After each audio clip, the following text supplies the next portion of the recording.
जिम्मेदारी को पूरी विनम्रता के साथ स्वीकार करते हुए इसे समुचित निभाने का संकल्प करती हूं।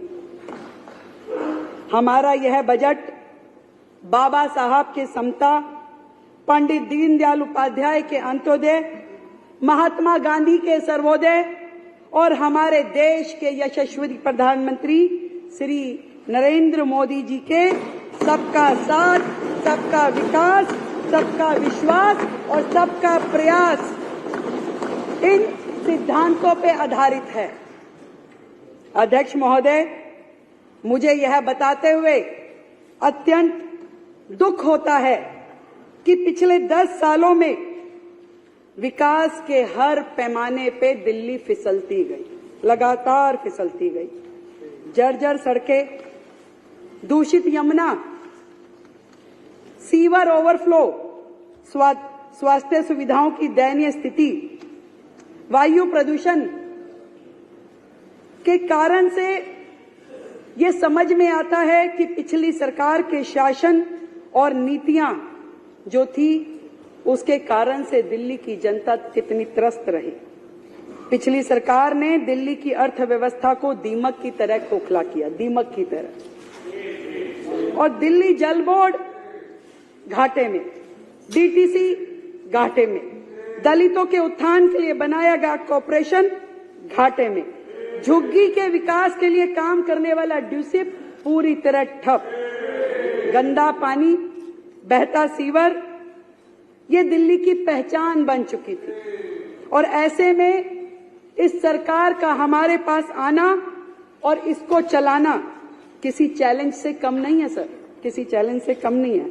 फिर भी मैं इन 2 लाइनों के माध्यम से सरकार की मंशा आपको बताना चाहती हूं कि यकीन हो तो कोई रास्ता निकलता है, यकीन हो तो कोई रास्ता निकलता है, हवा की ओट लेकर भी दिया जलता है। अध्यक्ष महोदय, मैं आपके माध्यम से पूरी दिल्ली की जनता को यह बताना चाहती हूं कि पिछली सरकार के राज्य में, आज तक की सरकारों के राज्य में 2023-24 का बजट था जो कि सबसे अधिक था, वो था 78,800 करोड़ रुपए। कागजों पे था, हुआ कुछ नहीं था, कागजों पे था, पर था। पहली बार दिल्ली के इतिहास में ऐसा हुआ कि जब 2024-25 का बजट आया तो वो घट करके 2800 करोड़ रुपए घट करके मात्र 76,000 करोड़ रह गया, जो किसी भी राज्य के इतिहास में, दिल्ली के इतिहास में सबसे बुरी स्थिति थी, घट करके 76,000 करोड़। परंतु बड़े गर्व के साथ मैं आज इस सदन के समक्ष बताना चाहती हूं कि इस बार का दिल्ली सरकार का बजट ऐतिहासिक है।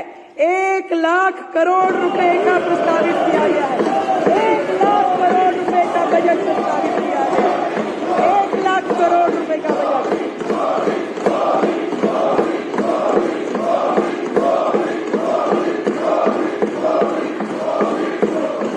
जो कि न केवल दिल्ली के इतिहास में बल्कि देश में इतनी तरक्की करने वाला, जो कि 31.5% अधिक है, पिछले साल की तुलना में अभूतपूर्व और ऐतिहासिक बजट है। अध्यक्ष महोदय, जहां साल दर साल बजट बढ़ने की बजाय घटा, जहां जीडीपी की दर पूरे देश की तुलना में कम रही, राष्ट्रीय स्तर की अपेक्षा दिल्ली की प्रति व्यक्ति आय की जो गति पूरे देश में है उससे कम गति से बढ़ी। इससे यह स्पष्ट है कि पिछली सरकार में ना तो क्षमता थी कि वो राजस्व बढ़ा सके और ना ही इच्छा शक्ति थी कि विकास कार्यों पे ईमानदारी से खर्चा कर सके। ये स्थिति थी पिछली सरकारों की। और दिल्ली की वर्तमान स्थिति में ये स्पष्ट दिखाई देता है कि बुनियादी ढांचा और नागरिक सुविधाएं पूरी तरीके से ध्वस्त है, पूरी तरीके से ध्वस्त है। यही नहीं, ये आंकड़े पूरे तरीके से फाइनेंशियल मिसमैनेजमेंट का स्पष्ट परिणाम है। स्पष्ट कि किस तरीके से दिल्ली की जनता को धोखा दिया गया। यहां यह कहना भी उचित होगा कि सरकारी आय इसलिए घटी क्योंकि जो राजस्व सरकार को मिलना चाहिए था वह शराब माफिया, जल बोर्ड, पीडब्ल्यूडी के ठेकेदारों के माध्यम से पिछली सरकार से जुड़े हुए संबंधित लोगों को मिल रहा था, सरकार के खजाने में नहीं आ रहा था। इसलिए दिल्ली पिछड़ती गई। पर अब भ्रष्टाचार, कुप्रबंधन एवं अक्षमता के दिन, आपदा सरकार के दिन चले गए हैं। हमारे 1 लाख करोड़ रुपए के ऐतिहासिक बजट में किए जाने वाले कैपिटल एक्सपेंडिचर, अध्यक्ष महोदय, उनको दुगनी बढ़ोतरी दी गई है, दुगनी, डबल कर दिए गए हैं, जो कि पिछले बजट के इतिहास में पिछली बार 15,089.25 लगभग करोड़ की तुलना में इस बार 28,000 करोड़ रुपए का कैपिटल एक्सपेंडिचर दिया गया है। विकसित दिल्ली के बजट में कैपिटल एक्सपेंडिचर की इस राशि का आवंटन सड़कों, नालियां, सीवर, शिक्षा, स्वास्थ्य के प्रति हमारी प्रतिबद्धता का स्पष्ट प्रमाण है।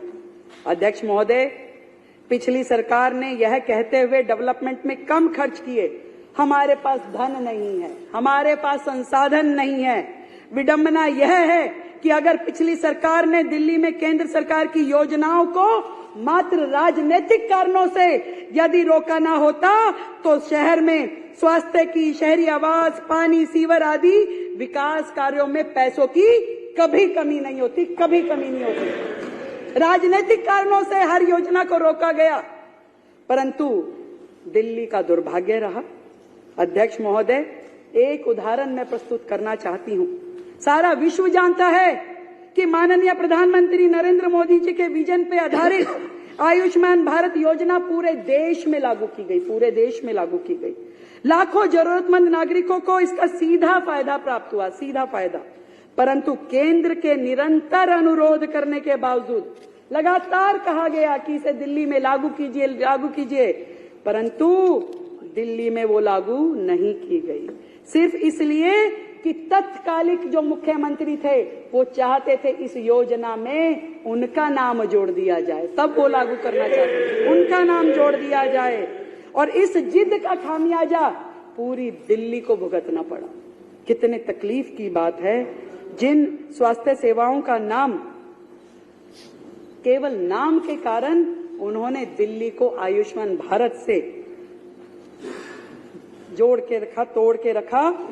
आज इस सदन में मैं बड़े हर्ष के साथ ये बताना चाहती हूं कि सरकार ने जिस दिन अपना कार्यभार लिया, शपथ के तुरंत बाद पहली कैबिनेट की मीटिंग करके आयुष्मान भारत को दिल्ली में लागू करने का निर्णय लिया गया और ये योजना बहुत जल्द अब दिल्ली में लागू हो जाएगी, जिसके माध्यम से दिल्ली के लोगों को प्रधानमंत्री जन आरोग्य योजना, आयुष्मान आरोग्य मंदिर और प्रधानमंत्री आयुष्मान भारत इंफ्रास्ट्रक्चर मिशन जैसी योजनाओं के रूप में बेहतरीन स्वास्थ्य सेवाएं उपलब्ध हो पाएंगी। हमारी सरकार ने किया, अध्यक्ष महोदय, और ये निर्णय भी लिया कि प्रधानमंत्री जन आरोग्य योजना में केंद्र के द्वारा दिए जा रहे 5 लाख रुपए के इंश्योरेंस के साथ साथ दिल्ली सरकार उसमें टॉप अप करके और 5 लाख रुपए का अतिरिक्त इंश्योरेंस दिल्ली के लोगों को देगी। और